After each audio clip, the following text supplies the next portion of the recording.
Okay, so I just did a rewatch on one of my favorite movie franchises. Even though it's it's a Toho Japanese franchise of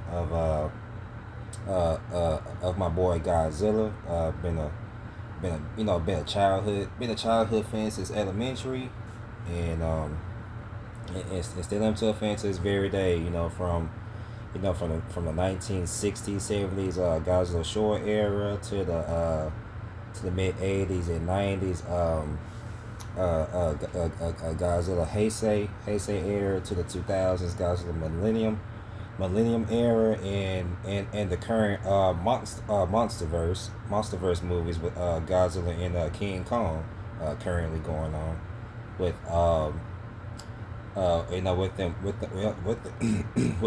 hearing that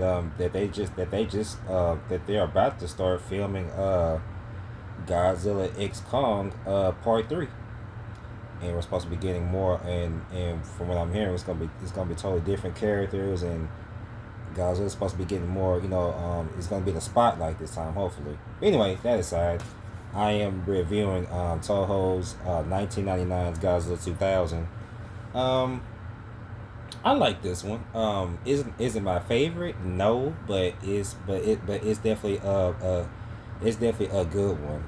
It's a very good entry, the Return to Godzilla, because Toho originally had no plans to make another Godzilla for a while after you know after the first Hollywood American version of Godzilla back in 1998. With the other Godzilla, the iguana, more agile, guys, mutated iguana Godzilla, that was running around New York City, and it had all those babies in New York City and all that. While I appreciate that movie for what it was, but that's not my Godzilla. But I did enjoy that movie for just being a fun, just for just being a fun, monster thriller, pretty much. But they definitely took the God out of Godzilla in that movie. But Godzilla, but this one Godzilla 2000. I like his I liked his design in this one. 2000. He I'm like pausing it. I'm like pausing it so you can see his face a little bit.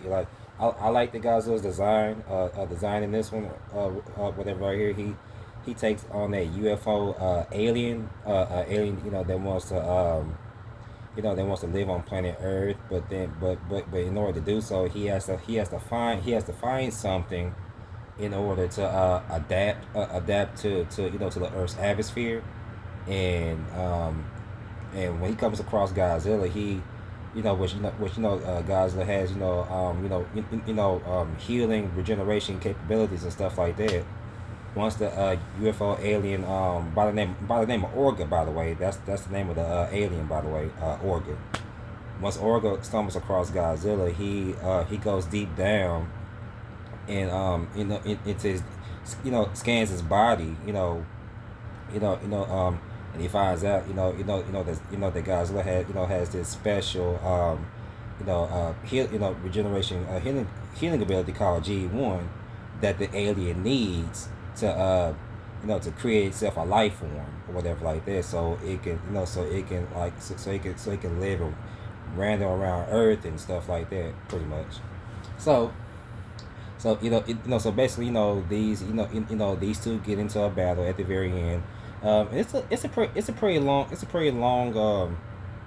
pretty long battle, like a good, like the battle at the end, takes a good, takes a good 20 to takes a good chunk of 20 minutes or so out of it. Um, Orga, Orga is a pretty cool. Orga's a pretty cool Godzilla villain. His design is so really is really weird, creepy, and bizarre, creepy, and kind of scary looking in a way. I mean, he definitely looks like a kaiju, that that will probably work in in the Pacific Rim, or probably like he looks like one of those kaiju's, you know that will be coming off something straight out of Power Rangers or something like that. So yeah, that's the kind of vibes that Alien Oracle gives me. But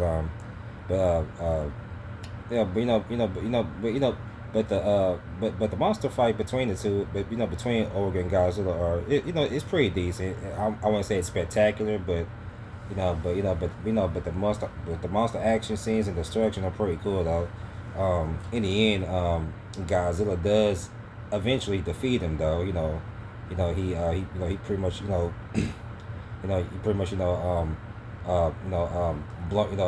blows his insides out and stuff like that, and Godzilla beats him. So anyway, that's my review for Godzilla 2000. Since Godzilla 2000 was like the first beginning of the